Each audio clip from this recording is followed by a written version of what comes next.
Bonjour, salut.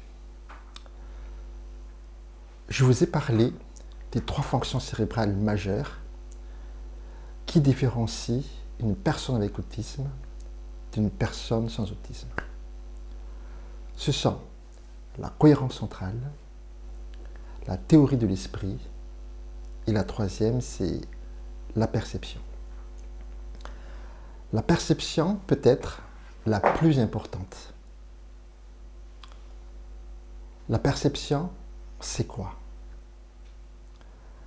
Je vais vous montrer le trajet des courants électriques ou courants nerveux, parce que c'est une fonction cérébrale, à partir des organes des sens, les yeux, les oreilles, le nez, etc., jusqu'au comportement,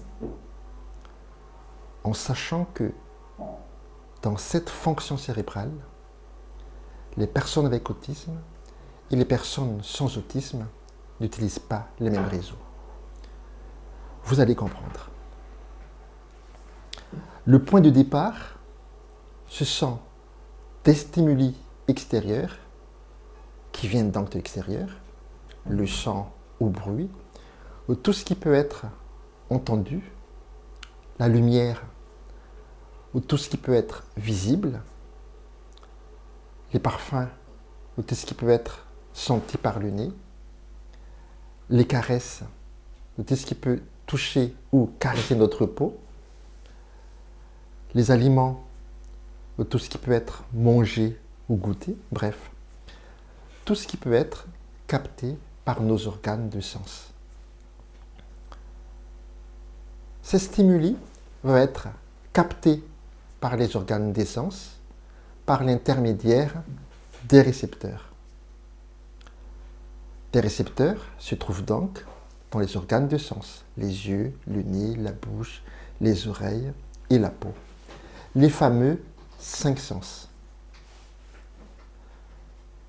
Ces stimuli qui viennent de l'extérieur arrivent au niveau des récepteurs. Partent de là vers un autre endroit spécifique du cerveau et se transforment en sensations. Je vous rappelle, les neurones sélectionnés pour effectuer ces trajets ne sont pas les mêmes entre personnes avec autisme et personnes sans autisme. Qu'est-ce que cela veut dire?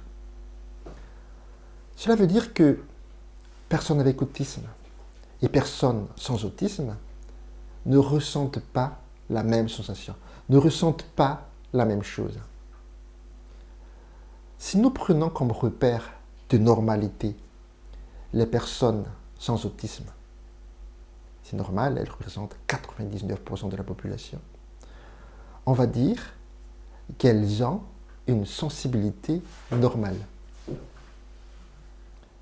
Et les personnes avec autisme, elles auront ou une hyposensibilité ou une hypersensibilité.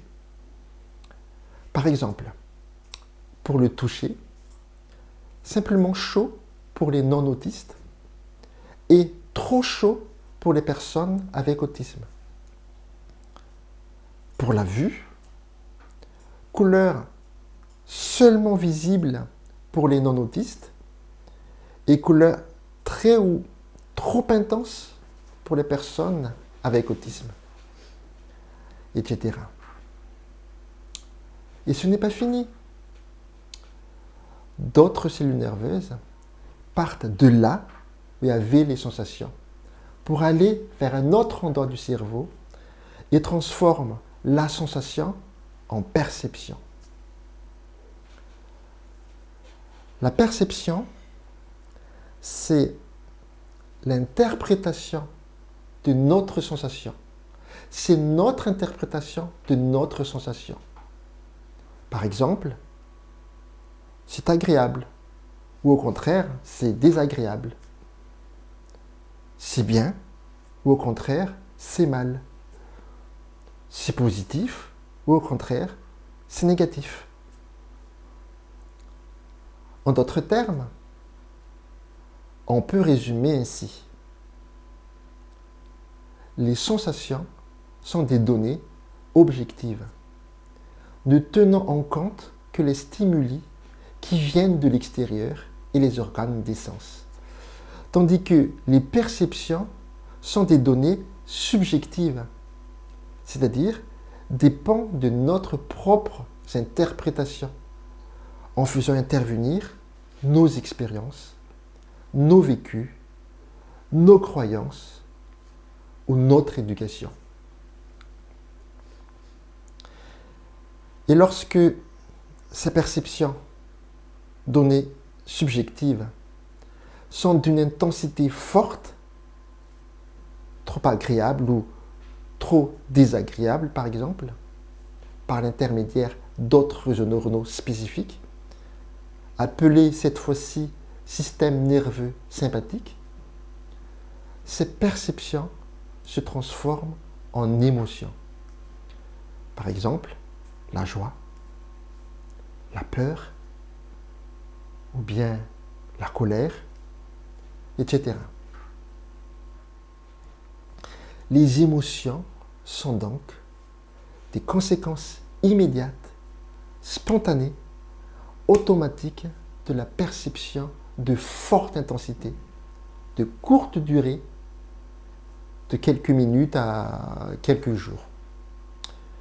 Vous voyez, le même stimulus ne provoque pas les mêmes émotions entre personnes avec autisme et personnes sans autisme. Et ce n'est pas encore fini.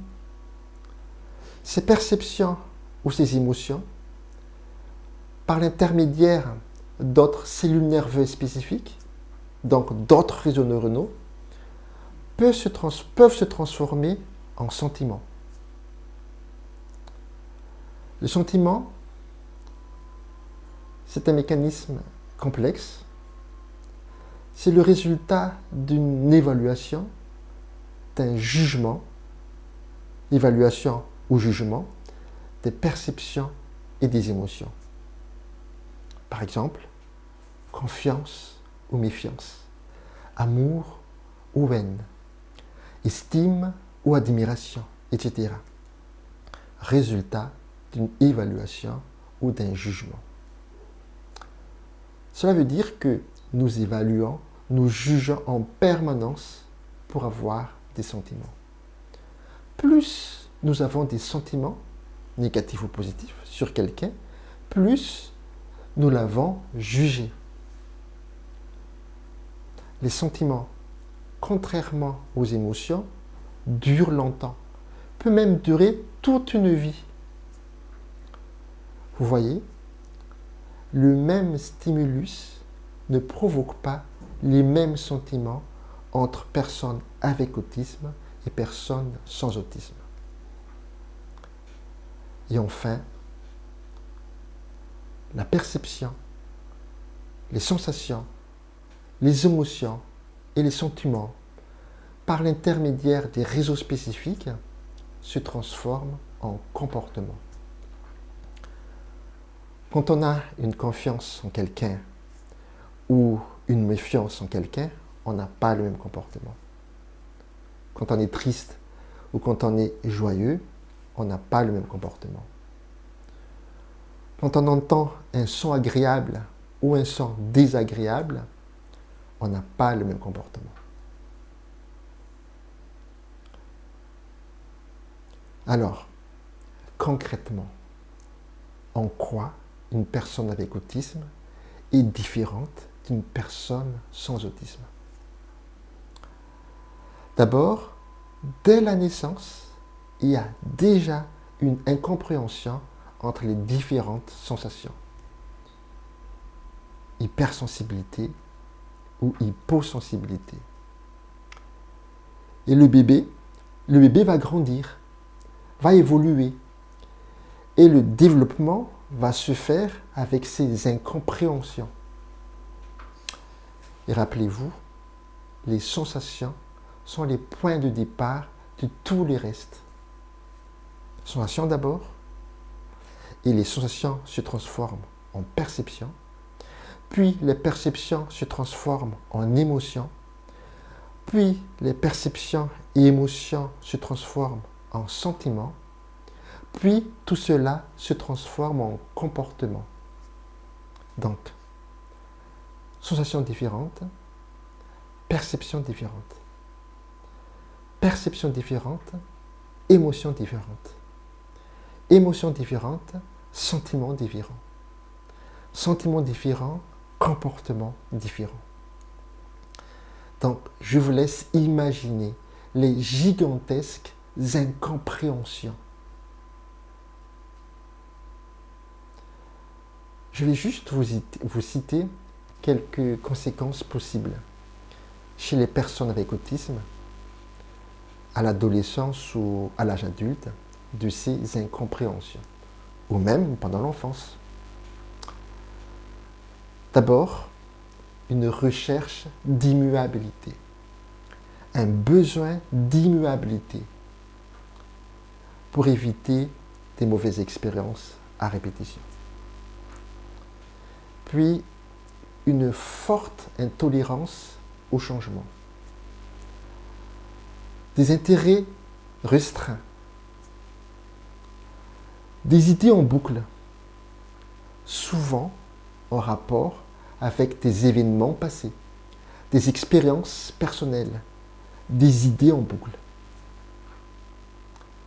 des sentiments immuables. Et pourtant, le même stimulus ne provoque pas le même sentiment entre personnes avec autisme et personnes sans autisme. Par exemple, une méfiance immuable. Vous voyez, si nous n'apprenons pas cette compréhension mutuelle, si nous ne comprenons pas cette différence, nous n'aiderons pas les personnes avec autisme et nous n'aiderons pas non plus leurs entourages. Je suis persuadé qu'ensemble, nous allons bouger, nous allons changer les choses. Nous pouvons le faire et vous pouvez le faire.